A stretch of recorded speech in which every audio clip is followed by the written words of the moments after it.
Hey guys, it's Ike, and welcome back to another edition of Bad Ramblings, the series where I ramble on badly. In this video, we are going to be talking about a Yuri manga called Hungry for You, Endo Yasuko Stalks the Night. A little bit of a backstory, there really isn't any. A few months back, I saw the first chapter on Amazon, and I thought to myself, I think I'll just leave it. I don't really want to, go and buy it right now. Last month, I saw that the second chapter came out, and I finally decided to buy it. I decided to throw it into the shopping cart along with all of my other pre-orders. Somewhere in the back of my mind, I had thought to myself, if I only read the first volume, if I only bought the first volume, I probably would have felt unsatisfied, or at least I would have been compelled to read or buy the second volume. And so when I saw that the second volume came out, I decided, you know what, let me go and give this series a try. I was pretty much correct, because when I finished the first volume, I thought to myself, I need to get to the second volume immediately, because this first volume is kind of weird, but at the same time, it's setting up everything for what is to come in the second volume. And I have to say, I enjoyed the second volume a lot more, and I'm glad that I decided to do this. I decided to just wait until the second volume came out. It's just my intuition. So, what is Hungry for You about? Well, let me just read you the summary of it, because I'm terrible at summarizing a story. 3 girls have gone missing in gloomy Yomai town, and the assailant appears to be Endo Yasuko, a high school beauty who might just be a vampire. Her classmate Shizue has to wonder, is Yasuko undead, a serial killer, or just plain weird? The truth is bound to come out in this quirky, slightly spooky tale of a delicious relationship. I've never actually read that summary before.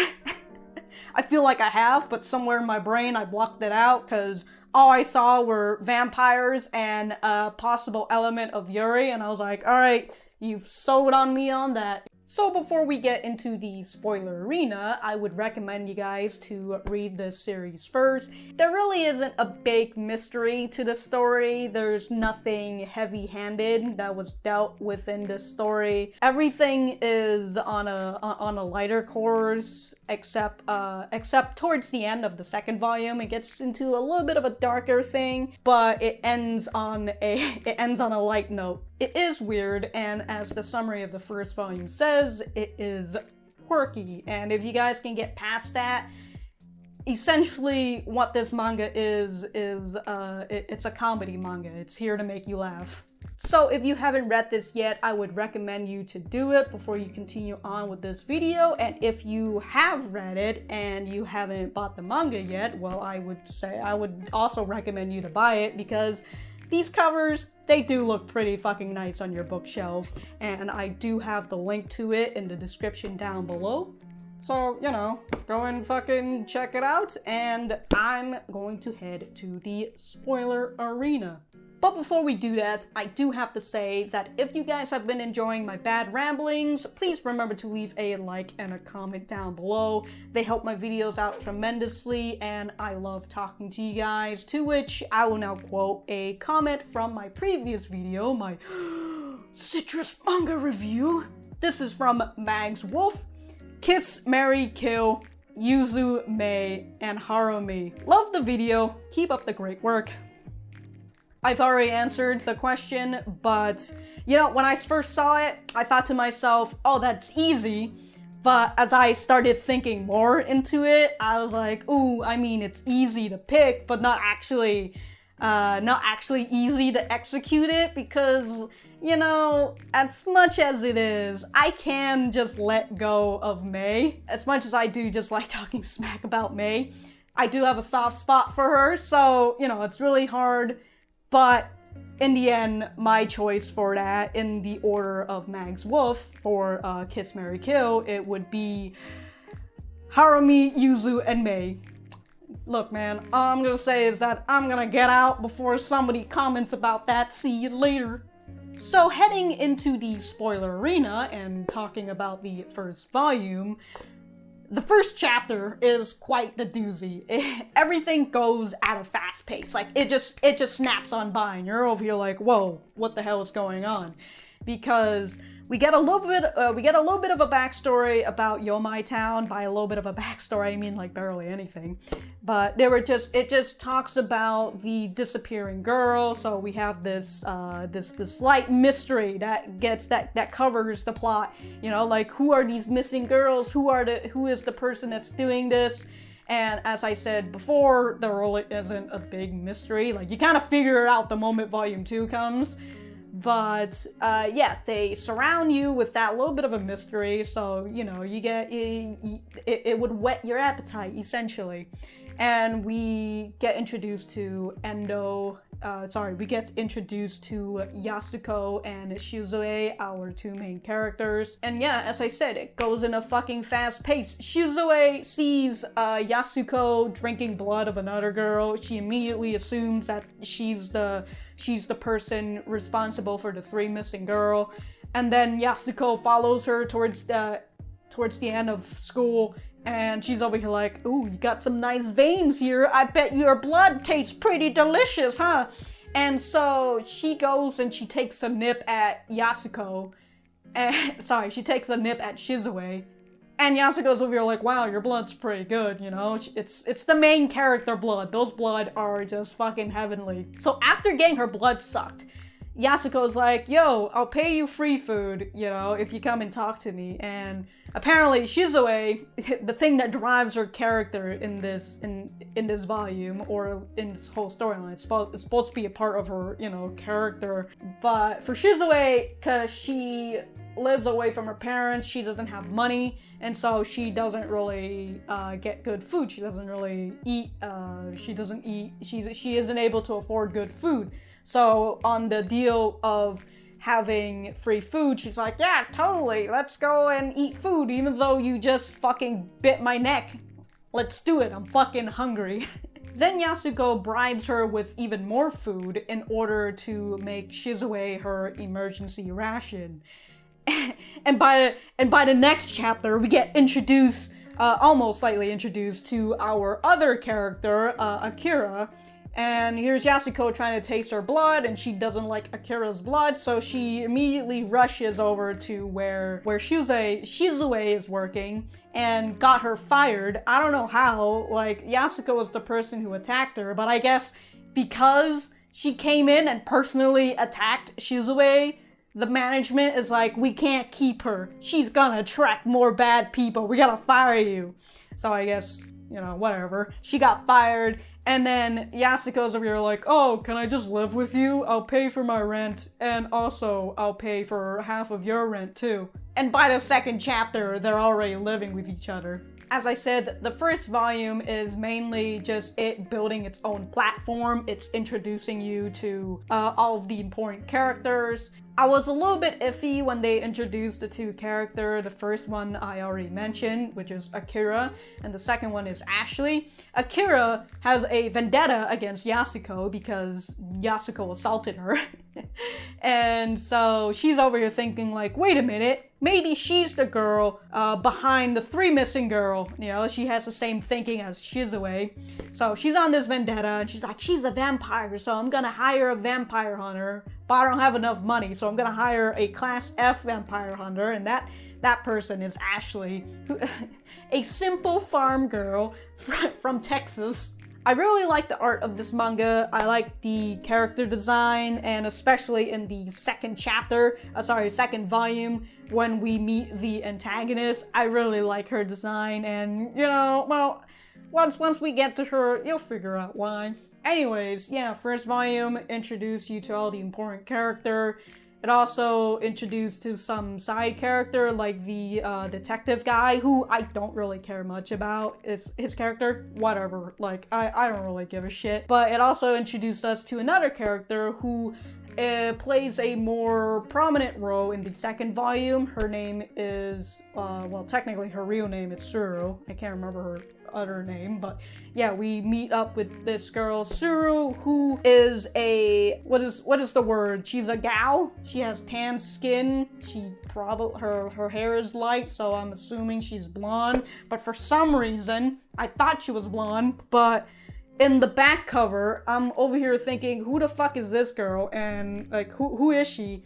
And I realized, wait a minute, that's Suru. She has brown hair, which confuses me very much because from the color of this, Shizue's hair and Suru's hair are essentially the same color, but in manga form, Suru is depicted with lighter hair compared to Shizue, who has darker hair. I don't get it. I did originally thought that when Ashley came and she's a vampire hunter and such, I thought we were going through this whole routine of the two main characters, Yasuko and Shizue, running away and the other two constantly chasing them in a fucking cat and mouse game. And I wasn't very excited for it, but it's a good thing that changed quickly. Like, Ashley, she's done with her quote-unquote vampire hunting job, and then she goes and she starts attending the school, because of course she does. I also like Ashley's character. She presumably is smart, but she's just very, thick-headed. She's... Let's just say she's not very good in some other stuff. She's kind of like Yasuko, you know? Yasuko's really good in literature, literature, history, and all that jazz, but she's really bad in any science kind of thing. One of my favorite things about Ashley is that even though she's a vampire hunter, she doesn't hunt when it's nighttime. When the vampires are prowling, it's like nighttime. She's like, all right, my day work is over. It's time to go to sleep. Yeah, because you're gonna find any fucking vampires in the daylight. Anyways, first volume is just for building the platform. Things get real in the second volume, and I really like this volume. This volume is very good. One of my favorite part in this volume that I just really want to talk about is when Shizue's parents come to visit her, and I love the backstory with her and the reason why Shizue decided to run away. Here's Shizue as a small kid who's like, I want to go to cram school, and her dad's like, let me think about that. No. I want to take my middle school exam. No. I want to take my high school exam. Yeah, no. And Shizue's over here like, all I ever wanted to do was study, but no, you guys want me to learn how to cook and all these etiquette, and I'm gonna get an arranged marriage and shit. Typical, rich family shenanigans. But yeah, the chapter with her and her parents, I really enjoyed that. There's this other chapter with Ashley and Akira, with Akira's getting nightmares about Yasuko's seducing her. Like she's a fucking succubus, apparently. I guess vampires have that ability too. Here is Ashley, who uses her knowledge of, you know, vampire, because she's a vampire hunter, and she helps Akira through her nightmare, and I really enjoyed that. There's a little bit of a, I don't know, I guess you can say Yuri element. I really enjoyed that chapter. It gives them a bit more flavor, other than just them being like the girl who has a vendetta against the vampire, and there's the vampire hunter. Speaking of Ashley again, she learned Japanese relatively quickly, which, you know, it's not something a stupid person can do. So I really like that. I really like that element added to her, because like she's not stupid. She's not stupid, but she just excels in the things that she like, to which, you know, she certainly can't write comedy, that's for sure. Suru gets more screen time as we also learn a little bit more about Yasuko's past, about the masked vampire that turned her into a vampire, and her dog/wolf, Suru, who also is immortal, I guess. At some point towards the end of the volume, Suru says that if something happens to Yasuko, then it's going to happen to her as well, like her contract or something's gonna break. So I don't know, maybe there is something more magical about Suru.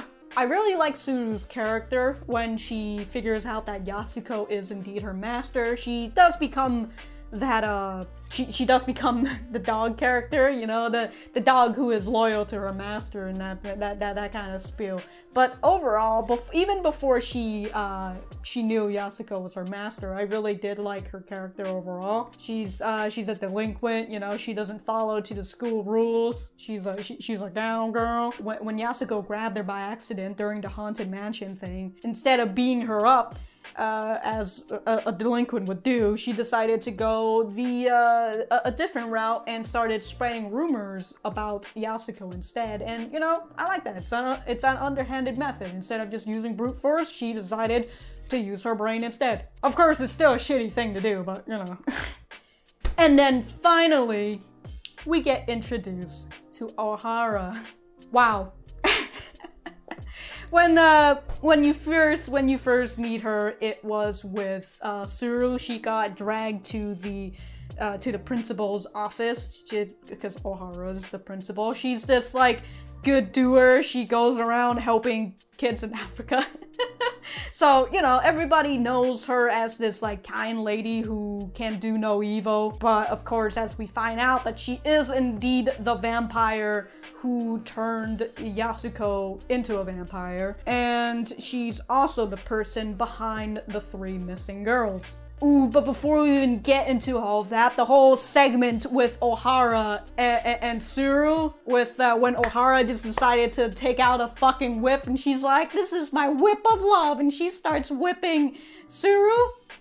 A mighty fine scene, I'd have to say. And then there's a scene where she's just cuddling up with Tsuru after giving her a good whipping, and also before she sniffed her and was like, whoa, this smells like a fucking wet dog, get the fuck off of me. To which there is that thing with Tsuru. Both Yasuko and Ohara don't like the smell, but it's like it's Tsuru's specially made perfume. Like, I don't know what that is. Like, what is that? Is that just her own sweat that she made as a perfume? I don't know. But overall, that scene, fucking great. I want more of it. Just saying. And then towards the final scene, when Ohara abducts Shizue, because she found out that Shizue is Yasuko's emergency ration. So yeah, she kidnaps her, she tosses her in with the other 3 missing girls. During this part, we find out just how rough Ohara is compared to Yasuko, who just, you know, take a little nip. But no, here's Ohara just sinking her entire fangs into the nape of Shizue. And essentially leaving a scar compared to Yasuko, who don't leave a scar.